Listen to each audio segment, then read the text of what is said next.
नमस्कार मित्रांनो, स्वागत आहे तुमचं आपल्या यूट्यूब चॅनल रोहन टेक्निकल वर्ल्डमध्ये. मित्रांनो, आजच्या व्हिडिओमध्ये मी तुम्हाला वर्ड डॉक्युमेंटमधील तुम्हाला जे आपलं फाईन टेक्स्ट पुन्हा रिप्लेस टेक्स्ट हे जे होतं राहिलेलं ऑप्शन, त्या ऑप्शनबद्दल मी तुम्हाला माहिती देणार आहे. जसे की मागील व्हिडिओमध्ये मी तुम्हाला होम टॅबमधील सर्व टॅब्सची माहिती दिलेली होती, पण त्यामध्ये आपले राहिलेलं म्हणजे फाईन टेक्स्ट एक होतं आणि रिप्लेस टेक्स्ट. पण त्यानंतरच गो टू पेज हे तीन ऑप्शन राहिलेले होते, पुन्हा सिलेक्शन राहिलेलं होतं. तर या व्हिडिओमध्ये मी तुम्हाला step by step find, replace, पुन्हा गो टू पेज हे सर्व ची माहिती तुम्हाला या व्हिडिओमध्ये देणार आहे. तर व्हिडिओ तुम्ही पूर्णपणे पहा, म्हणजे तुम्हाला मोठ्या पॅराग्राफमध्ये, जसे की तुमचा आता समजा 1000 पानाचा 500 पानाचा जर पॅराग्राफ असेल, हा 500 पानाचा 500 शब्दांचा जर पॅराग्राफ जर असेल, किंवा एखादा धडा म्हणा, एखादी कविता म्हणा, तर तशा ह्याच्यामधून तुम्हाला कसं एखादा शब्द असतो की तो शब्द रिप्लेस करायचा असतो. जसे की तुम्ही 3 इडियट्स पिक्चर बघितलाच असताल.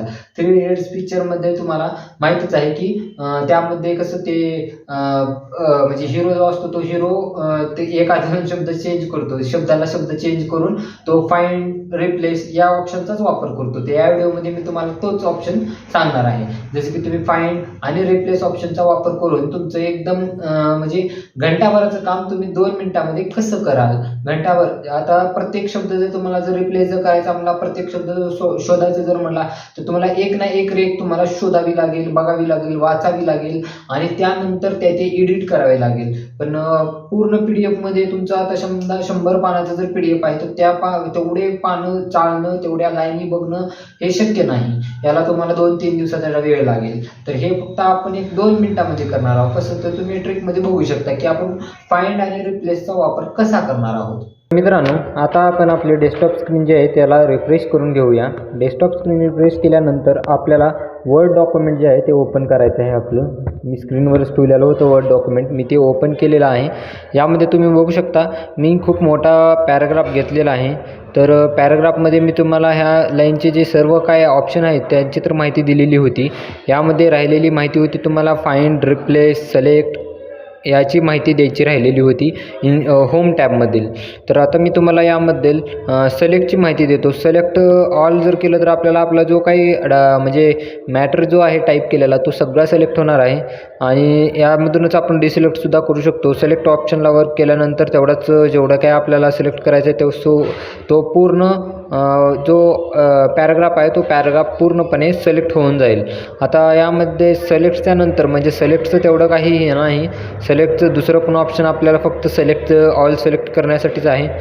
तर याच्यामध्ये आता आपण तिसरं ऑप्शन बघूया, सिलेक्शन बारमध्ये सुद्धा आपल्याला सिलेक्शन अँड विजिबिलिटी दिसत आहे. सिलेक्शन अँड विजिबिलिटीमध्ये आपण जेवढे काही सिलेक्ट केलेलं आहे तेवढे इकडं आपल्याला म्हणजे उजव्या साईडला दिसणार असेल. तर आता आपण यामध्ये त्याच्यानंतरचं जे ऑप्शन आहे जसं की आपल्याला रिप्लेस आणि फाइंड, तर फाइंड या ऑप्शनला आपण ओपन करून बघूया. फाइंड या ऑप्शनला ओपन केले असता डाव्या साईडला आपल्याला एक कॉलम दिसत आहे नेव्हिगेशन म्हणून. आता त्यामध्ये आपल्याला जो काही शब्द फाइंड करायचा आहे तो शब्द टाकायचा आहे. जसं की आता मी रोहन नाव टाकतो, तर रोहन नावाचा फक्त पूर्ण पॅराग्राफमध्ये एकच शब्द आहे, म्हणून एकाच ह्याला अंडरलाईन झालेली आहे आणि तो सिलेक्ट झालेला आहे वर्ड, म्हणजे तेथे रोहन नाव आलेलं आहे. आता आपण यामध्ये वेगवेगळी नावं सर्च करून बघू शकतो. जसं की आता मी यामध्ये दुसरं नाव टाकून बघतो. आता आपण दुसरं नाव टाकून बघूया. जसं की आता यामध्ये पॅराग्राफमध्ये बघूया पहिल्यांदा आपण, आणि पॅराग्राफमध्ये बघितल्याप्रमाणे आपण यामध्ये एक नाव टाकूया. दुसरं वेगळे नाव टाकू शकता तुम्ही. जसं की आता मी मोहन नाव टाकलेलं आहे, तर मोहन नावाने जेवढे काही व्यक्ती म्हणजे नाव आलेलं आहे मोहन, तेवढ्या सगळ्या वेळेस त्याला अंडरलाईन केलेलं आहे. त्यामध्ये मोहन नावाला अंडरलाईन झालेलं आहे, तो नाव सिलेक्ट झालेला आहे. आता आपण दुसरं नाव चेंज करून बघूया. जसं की राम नाव टाकलेलं आहे, तर राम नावाने सुद्धा जेवढे वेळेस राम नाव या पॅराग्राफमध्ये आलेलं आहे तेवढ्या वेळेस त्याला अंडरलाईन झालेलं आहे. तेवढ्या वेळेस त्याला एक डार्क येलो कलरची थीम आलेली आहे, म्हणजे तो सिलेक्टेड पोर्शन आहे असं त्याचा अर्थ होतो. म्हणजे आपण फाइंडमध्ये आता मॅथ टाकून बघूया. मॅथ टाकले असता मॅथ जेवढ्या वेळेस आलेला आहे तेवढ्या वेळेस मॅथचं सुद्धा आलेलं आहे. म्हणजे अशा प्रकारे आपण एकदम सहज आणि इझिली कोणत्याही पॅराग्राफमधून आपल्याला जो काही शब्द निवडायचा आहे, शोधायचा आहे, तो आपण इझिली शोधू शकतो. ते पण फक्त फाइंड या ऑप्शनने. ॲडव्हान्स्ड फाइंड यामध्ये आता आपण सेकंड ऑप्शन आहे त्यामध्ये बघूया. तर यामध्ये फाइंड अँड रिप्लेस म्हणून दिलेलं आहे. म्हणजे यामध्ये फाइंडसुद्धा करू शकतो आणि त्या जागी रिप्लेससुद्धा करायची पद्धत यामध्ये दिलेली आहे. तर आता फाइंड वॉट म्हणून आलेलं आहे. तर मॅथ केलं आणि इथं रीड हायलाईट, पुन्हा फाइंड टेक्स्ट, फाइंड इन आणि कॅन्सल म्हणून ऑप्शन आहे. त्याच्या इकडल्या साईडला मोर म्हणून दिलेला आहे. तर यामध्ये आपण मोरमध्ये बघूया. तर मोरमध्ये match case, find whole words only, use wildcards, sounds असं दिलेलं आहे. तर आता आपण फाइंड इनमध्ये बघूया. पुन्हा फाइंड टेक्स्ट करायचं आहे आपल्याला. तर फाइंड नेक्स्ट केले असता तुम्ही बघू शकता की दुसऱ्या मॅथच्या नावावर म्हणजे प्रत्येक वेळेस वेगवेगळं मॅथ नाव हे सिलेक्ट होत आहे. वरचं, खालचं, साईडचं, खालचं, म्हणजे प्रत्येक वेळेस वेगवेगळ्या लाईनीमधील जेवढे काही मॅथ नाव आलेलं आहे ते सिलेक्ट होत आहे फाइंड नेक्स्ट म्हणल्यानंतर. म्हणजे आपल्याला जिथलं मॅथ नाव पाहिजे आहे तिथलं आपण ते रिप्लेस करू शकतो किंवा त्या ठिकाणी दुसरं काही टाकायचं असेल तर आपण टाकू शकतो. आता मॅथ नाव आपण बघूया की Word has reached the end of the document, do you want to continue searching at the beginning. म्हणजे आपण यस जर केलं तर सुरुवातीपासून मॅथ नाव सर्च होणार आहे आणि आपण त्याला नेक्स्ट क्लोज केलं असतं तर ते क्लोज झालं असतं. आता आपण यामध्ये रिप्लेस ऑप्शनला बघूया आणि गो टू. तर गो टूमध्ये तुम्ही बघू शकता एंटर पेज नंबर. जसं की तुमचं जर PDF असेल 15 ते 20 पानाचं जर PDF असेल तर त्याला तुम्ही फक्त पेज नंबर जर टाकला तर डायरेक्ट तुम्ही त्या पेज नंबरवर जाताल. म्हणजे स्क्रॉल करायची तुम्हाला तेवढी गरज नाही. 15-20 पानाचं PDF असेल तर काय वाटणार नाही, पण 50, 100, 200 पानाचं जर PDF असेल तर तुम्हाला खूप हार्ड होईल स्क्रॉल करत जाण्यासाठी. तर यामध्ये फक्त तुम्हाला पेज नंबर टाकायचा आहे जेणेकरून तुम्ही त्या पेज नंबरवर जाताल. आता याच्यानंतरचा ऑप्शन जो आहे रिप्लेस, जसं की फाइंड अँड रिप्लेस तुम्हाला वरच्या पण ऑप्शनमध्ये मी दाखवतो. आता रिप्लेस ऑप्शन बघूया. फाइंड वॉट म्हणून आलेला आहे.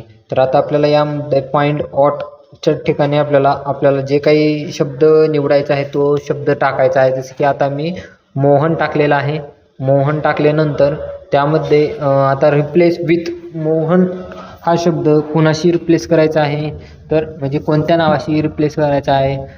तर आता यामध्ये आपण रोहन टाकूया. रोहन टाकले असताना रिप्लेस केले असता एका ठिकाणावरचं रिप्लेस झालेलं आहे आणि दुसऱ्या ठिकाणला सिलेक्ट झालेलं आहे. तर त्या पण ठिकाणचं रिप्लेस झालेलं आहे आणि तिसऱ्या ठिकाणवर रिप्लेस ऑल हे ऑप्शन आहे की जेणेकरून आपण सर्व ठिकाणचं रिप्लेस एकाच वेळीच करू शकतो. जसं की आता 3 वेळेस रिप्लेसमेंट आलेली आहे. आणखीन 3 वेळेस मोहन हे नाव आलेलं आहे. तर त्याला रोहनशी रिप्लेस करण्यासाठी आपल्याला यस करायचं आहे. आपण जर यस जर केले तर ते रिप्लेस होऊन जाईल आणि आपण नो जर केले तर रिप्लेस होणार नाही. आपण नो केले त्याने रिप्लेस झालेले नाही. तर आता आपण डबल एकदा रिप्लेस करूया. तर रिप्लेस यस केल्यानंतर तुम्ही बघू शकता की मोहन नाव वरच्या साईडला रिप्लेस ऑल करून बघूया. आता रिप्लेस ऑल केले असता words have been completed replacement असं आलेलं आहे आपल्याला. म्हणजे रिप्लेसमेंट हे झालेलं आहे. तर जिथे जिथे मोहन नाव होतं त्या सर्व ठिकाणी रोहन हे नाव आलेलं आहे. आता आपण रोहन सर्च करूया. फाइंडमध्ये मोहन सर्च केले असता कोणतंही अंडरलाईन दाखवत नाही. रोहन नाव एकच दाखवत आहे. आणि आता आपण इथे मोहन सर्च करूया. रोहन सर्च केले असता तुम्ही बघू शकता की रोहन नावाने जेवढे काही आपण रिप्लेसमेंट केलेले होते त्याला अंडरलाईन झालेले आहे रोहन नावाने. अशा प्रकारे आपण रिप्लेसमेंट करू शकतो. आता मी तुम्हाला दुसरा एक शब्द दाखवतो. जसं की मॅथ. फक्त व्यक्तीचेच नाही तर कोणतेही आपण शब्द टाकू शकतो, ते रिप्लेस करू शकतो. आता मॅथ आहे तर मॅथला आपण रिप्लेस करूया. मॅथला मी तुम्हाला रिप्लेस करून दाखवतो. तर आपण मॅथ जे आहे तर मॅथला आपण सायन्सशी रिप्लेस करून बघूया. तर सायन्सशी रिप्लेस केले असता रिप्लेस ऑल करूया. पहिल्यांदा रिप्लेस केलं तर रिप्लेस झालेलं आहे, रिप्लेस होत आहे. सायन्स येत आहे तिथे. आता रिप्लेस ऑल केल्यानंतर 16 वेळेस मॅथ शब्द आलेला आहे. 16 वेळेस रिप्लेस करायचं, 17 वेळेस दाखवत आहे आता. तर आपल्याला इथं ओके करायचं आहे. तर 17 वेळेस रिप्लेस झालेला आहे. ओके केले असता आता आपण येथे फाइंडमध्ये बघूया सायन्स हा शब्द आहे का. तर मॅथ टाकले असता मॅथ शब्द दाखवत नाही. मगाच्या वेळेस आपण मॅथ शब्द टाकले असता आपल्याला तिथे अंडरलाईन झालेले होते. खूप वेळेस अंडरलाईन दाखवलेलं होतं. म्हणजे खूप वेळेस मॅथ हा शब्द या पॅराग्राफमध्ये होता. पण आताच्या कंडिशनला जो आहे तो मॅथ हा शब्द यामध्ये नाही. तर आता आपण यामध्ये सायन्स टाकून बघूया. सायन्स टाकले असता तुम्ही बघू शकता सायन्स नावाचे म्हणजे मॅथ नावाने जे शब्द रिप्लेस झालेलं होतं ते सायन्स नावाने आलेलं आहे. आता आपण सायन्स नावाने जे रिप्लेस झालेलं आहे तुम्ही स्क्रीनवर बघू शकता की सायन्स नावाने जे काही रिप्लेसमेंट झालेले आहे त्याला अंडरलाईनसुद्धा आलेली आहे. आता यामध्ये आणखीन एखादं चेंजेस करून बघूया आपण. जसं की आपण सर्च करून बघूया कोणताही शब्द. जसं की आता मी गीता शब्द सर्च करत आहे, तर गीता शब्दाने कोणतंही नाव नाही. तर गीता शब्दाने नाव नाही म्हणल्यास आता आपण त्याला रिप्लेस करून बघूया. कारण की गीता हा शब्द आपल्या पॅराग्राफमध्येच नाही. तर पॅराग्राफमध्ये गीता हा शब्द असं नसल्यामुळे अंडरलाईनसुद्धा येत नाही. राम हा शब्द आपल्या पॅराग्राफमध्ये आहे. तर आता आपण त्या गीता नावाच्या शब्दालाच रामने अंडरलाईन करून घेऊया. म्हणजे राम अंडरलाईन झालेला आहे तर त्याला रिप्लेस करूया गीताशी. आता जेथे जेथे राम आहे ते तुम्ही बघू शकता. आणि आता आपण तिथे गीता एकदा टाकून बघूया. गीता टाकले असता इथे आपल्याला दिसत नाही,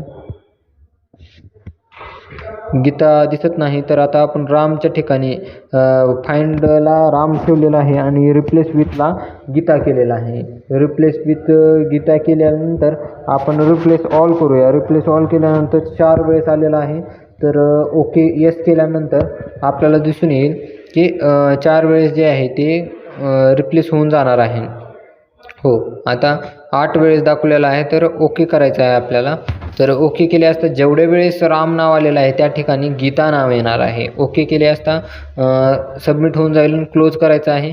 आता आपण या सर्च डॉक्युमेंटमध्ये गीता नाव टाकून बघूया. गीता नाव टाकून बघितले असता मगाच्या वेळेस तर आपल्याला गीता नाव येत नव्हते. आता राम टाकले असता राम नाव हे पॅसेजमध्ये दाखवत नाही. तर आता आपण गीता नाव टाकूया. मगाच्या वेळेस आपण गीता टाकले असता दाखवत नव्हतं. आता गीता टाकून सर्च केले असता आपल्याला दिसत आहे की गीता नावाचे जेवढे काही शब्द आहेत तेवढ्यांना अंडरलाईन आणि मार्क झालेला आहे. म्हणजे आपण ते रिप्लेस केलेलं आहे. ते आपलं रिप्लेस जे आहे ते वर्क करत आहे. आपण जो काही जो काही रामशी गीताला रिप्लेस केलेलं होतं ते रिप्लेस वर्क केलेलं आहे. आता आपण गो टूचं तर मी तुम्हाला मगाच्या वेळेस सांगितलं की पेज नंबरचंच फक्त फरक आहे यामध्ये, की पेज नंबरवर तुम्ही कोणत्याही पेज नंबरवर जाऊ शकता. यामधील सर्व ऑप्शन्सची मी तुम्हाला माहिती सांगितलेली आहे. जसं की होम टॅबमधील फॉन्ट, पुन्हा क्लिपबोर्ड, पुन्हा पॅराग्राफ, पुन्हा स्टाईल्स आणि त्यानंतर राहिलेलं एडिटिंगसुद्धा मी तुम्हाला या व्हिडिओमध्ये व्यवस्थित सांगितलेली आहे. त्यामध्ये तुम्ही फाइंड रिप्लेस या ऑप्शनने तुम्ही कोणतंही तुमचं जो काही म्हणजे तुम्हाला रिप्लेस करायचं आहे कोणता शब्द कोणत्या शब्दाशी किती शब्द आले, तर पुन्हा कोणत्याही पेजवर जायचं असेल, समजा 200-300 पानाचं PDF आहे तर त्यामध्ये तुम्हाला जर 9व्या 10व्या 15व्या अशा PDFवर जायचं असेल तर तुम्ही गो टूचा वापर करून एकदम इझिली कोणत्याही पेजवर जाऊ शकता. आणि फाइंड टेक्स्ट पुन्हा रिप्लेस टेक्स्ट करण्यासाठी सुद्धा तुम्हाला कोणतीही अडचण येणार नाही. एकदम इझिली तुम्ही जर व्हिडिओ बघितलेला असेल तर इझिली तुम्ही या फाइंड आणि रिप्लेसमध्ये करू शकता. आता नेक्स्ट व्हिडिओमध्ये आपण ते insert, page layout, reference, margin, पुन्हा व्ह्यू याची सर्व माहिती मी तुम्हाला देणारच आहे. तर अशा प्रकारे तुम्ही रिप्लेस आणि फाइंड करू शकता. तुम्ही व्हिडिओमध्ये बघितला असताल की आपण सहज आणि सोप्या पद्धतीने find text, replace all, find all या सर्व फंक्शनचा म्हणजे सर्व कीजचा आपण वापर केलेला आहे. आणि ते आपण तुम्हाला यूज सुद्धा करून दाखवलेले आहे की कशा प्रकारे आपण अनेक शब्द एकाच वेळेला आपण एक शब्द सुद्धा रिप्लेस करून बघितला. एकाच वेळेला आपण 10 शब्द 20 शब्द सुद्धा करून बघितले. आपण व्यक्तीचं नाव घेतलं. आपण पुन्हा सब्जेक्टचे नाव घेतले. सब्जेक्टच्या नावानं सुद्धा हे केलं. मेलचं फिमेलमध्ये नाव चेंज करून घेतलं. फिमेलचं मेलमध्ये नाव चेंज करून घेतलं. अशा प्रकारच्या वेगवेगळ्या आपण ऑप्शन्स त्यामध्ये निवडू शकतो. गो टू सुद्धा तुम्हाला दाखवलं. तर गो टू पेज म्हणजे याचा अर्थ कसा आहे की तुमचं मी तुम्हाला व्हिडिओमध्ये सांगितलेल्याप्रमाणे 1000 पानाचं 500 पानाचं जर PDF असेल आणि तुम्हाला डायरेक्ट 264 236 असे वेगळ्याच ऑड पेज नंबरवर जर जायचं जर असेल तर प्रत्येक पेज नंबरला स्क्रॉल करून खाली येणं हे शक्य नाही. तर तुम्ही त्या ऑप्शनमध्ये जाऊन जर तुम्ही पेज नंबर जर टाकला तर तुम्ही डायरेक्ट त्या पेज नंबरवर जाताल. तर अशाच प्रकारे आपलं होम टॅब हे सुद्धा संपलेलं आहे. होम टॅबमधील सर्व माहिती मी तुम्हाला सांगितलेली आहे. यामध्ये जर तुम्हाला काय अडचण वाटत असेल तर तुम्ही कमेंट करा. कमेंटमध्ये तुम्हाला उत्तर दिलं जाईल. तुमच्या कमेंटचं उत्तर सुद्धा दिलं जाईल. आणि जर तुम्हाला हा व्हिडिओ आवडला असेल तर व्हिडिओला लाईक करा, चॅनलला सबस्क्राईब करा आणि व्हिडिओला शेअर करा. काही अडचण असेल तर कमेंट करा. भेटूया अशाच एका नवीन व्हिडिओ सोबत आणि नवीन माहिती सोबत. तोपर्यंत धन्यवाद मित्रांनो.